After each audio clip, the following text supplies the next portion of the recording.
"Can I eat with you?" the homeless girl asked the millionaire. His response left everyone in tears.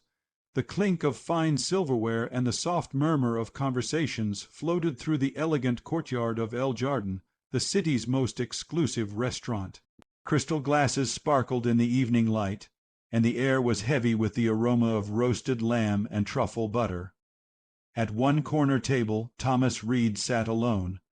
A man in his early 30s, Thomas wore a crisp, tailored suit and had the distant look of someone bored with luxury. Plates of gourmet food sat untouched in front of him. Perfectly seared scallops, freshly baked rolls, and a glass of Chardonnay that reflected the golden glow of the candles. He had everything: wealth, power, influence. But tonight, as he scrolled through an endless stream of emails, he felt nothing. Outside the wrought iron gates of El Jardin, Illa stood shivering. The little black girl couldn't have been more than 7 years old. Her oversized, tattered dress clung to her thin frame, and her tiny bare feet were streaked with dirt. Her stomach growled painfully, but she ignored it. She had been watching diners for over an hour, hoping someone might hand her leftovers as they left, but no one even looked her way. A waiter carrying a tray of half-eaten food paused to toss it into a bin near the alley. Illa crept forward. "Stop right there, girl," the waiter barked, shooing her away like a stray animal. "Filthy street kids don't belong here."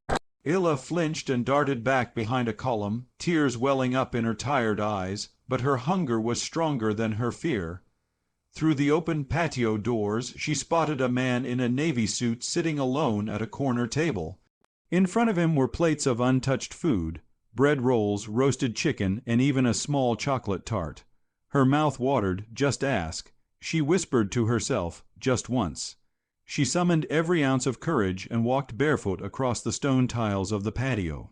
Gasps rippled through the restaurant. Where did she come from? Whispered a woman in pearls. Isn't security watching the gates? A man muttered.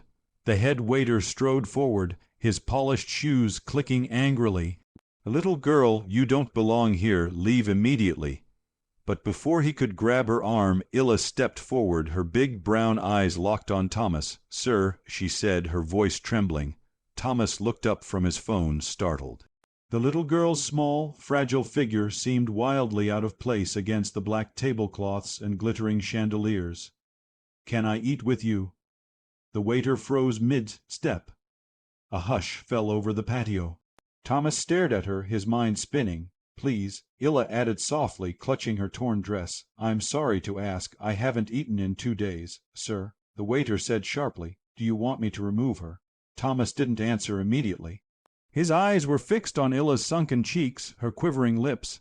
Something inside him shifted. Years ago he'd been a boy like her, hungry, dirty, invisible to the world. He remembered standing outside bakeries, praying someone would spare a crust of bread.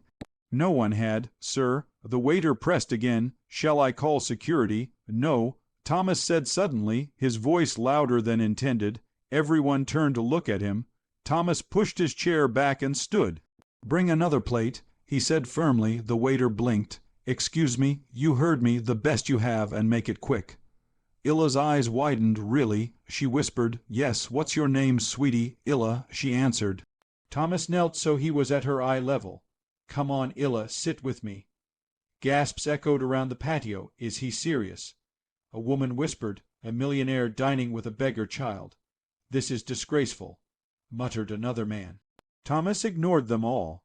He pulled out the chair next to him and gently patted the seat. "Sit down, sweetheart. Tonight you're my guest." As Illa cautiously climbed into the chair, Thomas turned to the waiter. "And bring warm bread first. She's freezing." The waiter hesitated, then hurried off embarrassed. Thomas looked around at the other diners, their faces flushed with judgment and discomfort. "You're all staring," he said loudly. "Maybe you should ask yourselves why a little girl had to beg for food in the first place." The entire restaurant fell silent. Illa's tiny hands wrapped around the warm bread roll when it arrived. Tears streamed down her cheeks as she whispered, "Thank you, sir. I thought no one cared." Thomas's throat tightened as he watched her take her first bite. For the first time in years, He felt something deep in his chest, a flicker of warmth he hadn't known he still possessed. The restaurant patio remained hushed, the sound of forks scraping plates gone entirely. Illa sat stiffly in the chair beside Thomas, her small hands clutching a piece of warm bread. She stared at it for a moment as if trying to believe it was real before taking a tentative bite. Tears rolled down her streaked cheeks as the soft dough melted in her mouth. "Slow down," Thomas said gently, pushing a glass of water toward her. "There's plenty. You don't need to rush." Across the room murmurs rippled. Is he really letting her eat with him? A man whispered. "This is absurd," a woman in pearls muttered, though her voice faltered. One older couple lowered their gaze, ashamed. The waiter returned with a plate piled high with roasted chicken, vegetables, and buttery mashed potatoes. He set it down in front of Illa and stepped back awkwardly, avoiding her eyes. "Eat as much as you want." Thomas said, "No one here will stop you." Illa hesitated. "But don't you want it?" Thomas shook his head. "I've already had my share. Tonight it's your turn." As she ate, Thomas leaned back in his chair, his thoughts swirling. He thought of his childhood, cold nights spent sleeping in subway tunnels, eating scraps from trash bins. He had vowed long ago never to look back, but now, looking at this little girl, he realized he hadn't escaped his past at all. He had only buried it. Illa wiped her eyes with the back of her hand. "My mama used to make bread like this," she said softly.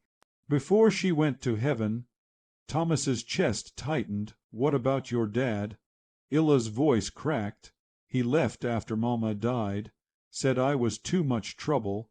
Said someone else would take care of me." She stared down at her plate. "But no one did?" A sharp pang shot through Thomas's heart. He pushed his plate aside and reached for her small hand. "You are not too much trouble," he said firmly. "You're a child, and you deserve to be cared for, Illa." Around them a waiter paused mid-step. A couple at a nearby table dabbed at their eyes. Even the stern-faced restaurant manager who had come to confront Thomas stopped in his tracks. Thomas looked up and addressed the room. "She's 7 years old, 7, and she's been wandering these streets alone while the rest of us sit here enjoying fine wine and food we don't even finish." The silence deepened. "Look at her," he continued, his voice tight with emotion. "Do you know how much courage it takes for a child to walk into a place like this and ask for help?" No one spoke. A few guests shifted uncomfortably in their seats, guilt flashing across their faces. Thomas turned back to Illa and spoke so softly that only she could hear. "You don't have to beg any more. Not ever again. I'm going to take care of you." Illa blinked up at him. "You mean you're not sending me away?" "Never," Thomas said, his voice cracking. "You're coming with me. We'll get you warm clothes, a safe place to sleep, and tomorrow, pancakes for breakfast." Illa let out a small sob and threw her tiny arms around his waist. "I'll be good. I promise I'll be good," she cried. Thomas hugged her tightly. "You already are, sweetheart. You don't have to prove anything." A quiet sniffle broke the stillness. The woman in pearls dabbed at her eyes with a napkin. A young waiter stepped back, visibly holding back tears. The room had been silenced, not by wealth, not by power, but by one man's simple act of compassion. Thomas stood, lifting Illa into his arms. "She deserves more than a meal," he said to no one in particular. "She deserves a life." As he carried her out, other diners rose to their feet, not in protest, but in quiet respect.